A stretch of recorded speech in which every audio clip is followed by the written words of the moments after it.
Welcome back, folks. Here we are in the bunker at By Sword and Musket. Thanks for joining me. Wanted to talk a little bit about collecting. The frame that you see behind me, 8 rifles, 8 long rifles, muskets, that basically I started collecting a very long time ago, before I was encumbered with other financial responsibilities. I was able to spend a little bit more money, but I'm glad I've got them. They've all gone up in value.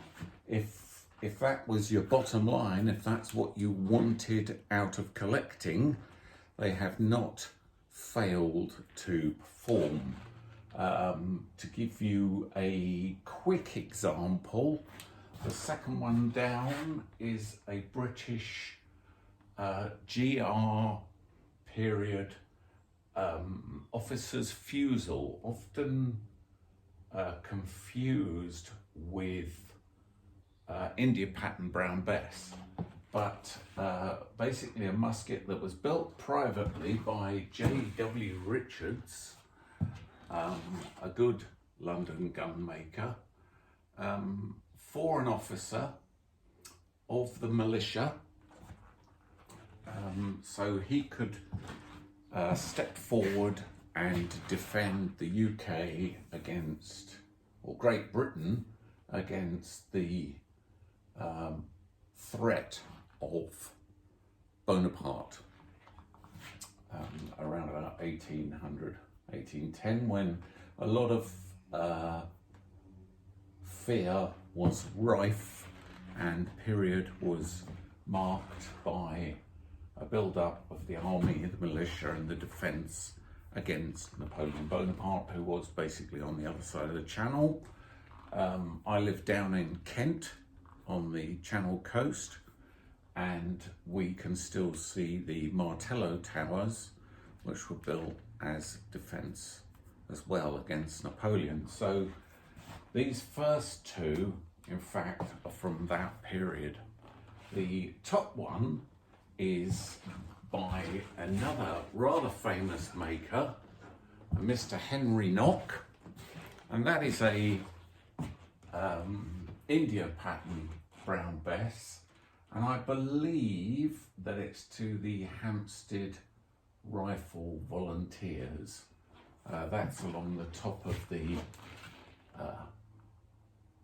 brass butt plate long tang that has been marked. They both have bayonets, but I only have room to display this one cruciform type bayonet. And the thrust of my collecting back in those days was to try and collect British rifles and muskets, showing their development through time. So we go from flintlock to percussion, and then Snyder Enfield, monkey tails, there's a monkey tail rifle and several different Snyders. Now the point is that I would buy these weapons when I went to arms fairs, and I would walk in there with rather the attitude of I'm waiting for something to jump out and really interest me within that field or those parameters of collecting.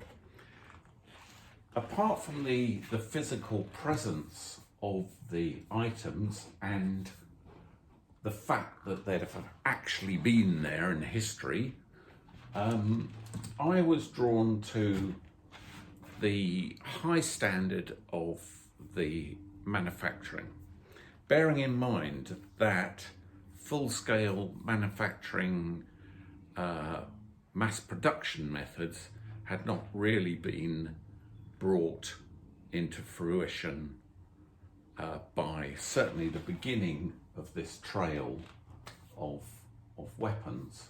So when you see the quality of the wood to metal fit, and you cannot discern a difference between lock plate and timber fit and the flush finish, you really start thinking about how good these people were at doing their job. And it's quite likely that maybe these were routed out basically, but they must have been hand finished. The degree of accuracy is just too good. So let's have a close-up look at some of those pieces. So here we are, starting at the top, Mr. Henry Knock. Raised lock, flush at the base with the woodwork, beautifully hand finished and buffed up stock. The brasswork is let in. The general quality of build is very good. And then you have the name, which has been hand chiseled in along with the border. Moving down to Mr. Richards. Classic flat banana shaped lock. J&W Richards on the rear end, and then a very nice GR Royal Cipher. Now, what's quite interesting about this one in collecting terms is that there is a rather beautiful old parchment label attached to the underside of the stock.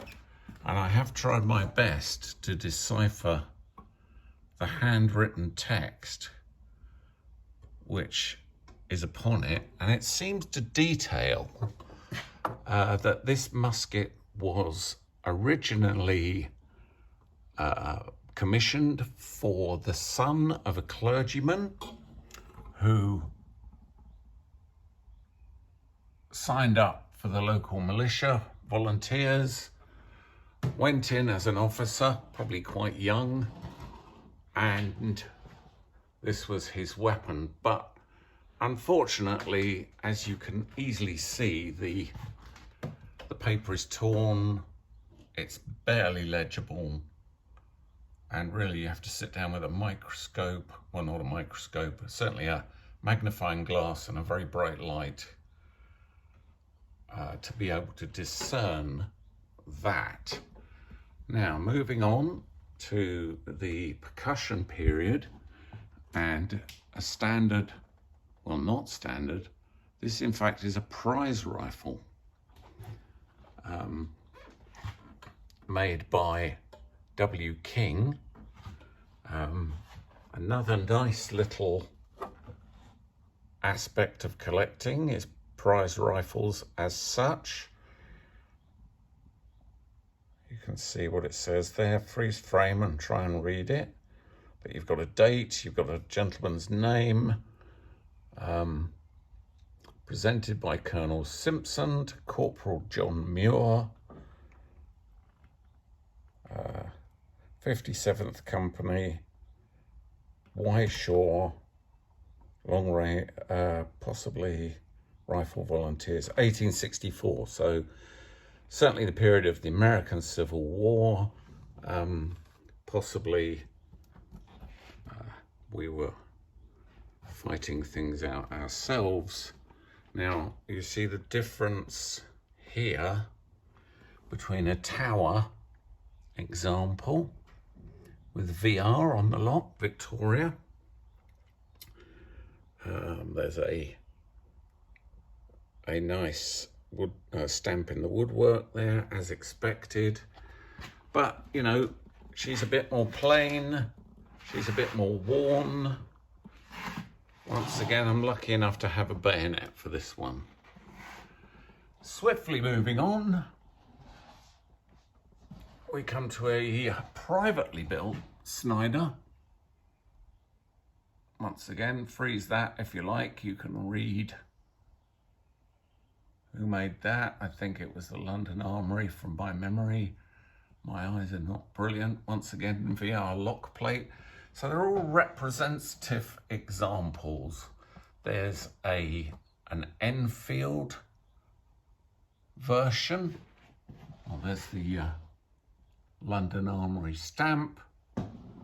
There's the Enfield version. Far more plain, basic. Just dropping down, missed the monkey tail for a moment. These are a popular rifle, the so-called Sergeant's rifle. This one is made by BSA & Co. Once again, Victoria Regina. But these are basically two bands. And what's more interesting, they have 5-groove rifling. So they tend to be more accurate. Then just quickly dropping back to this Wesley Richards built monkey tail, full-length rifle. Now, for years, I was tripping over monkey tail carbines and selling them and enjoying the brief ownership. Can I find one now to go in my collection? Can I toffee? No is the answer. So when I started, that was really what I was aiming at, if you'll excuse the expression. I was trying to build basic military collection, and I am aware that there are many different types that are missing, subtypes, and that's the fun of collecting. I've still got to try and find those, and hopefully one day I will. But something quite nice happened recently concerning collecting, and in the way that I've been trying to explain why and what I have collected, I've come across another chap through these videos who's explained why and what he has collected, and I just wanted to share that with you as well, because it's pertinent to the whole motivation of why I collect.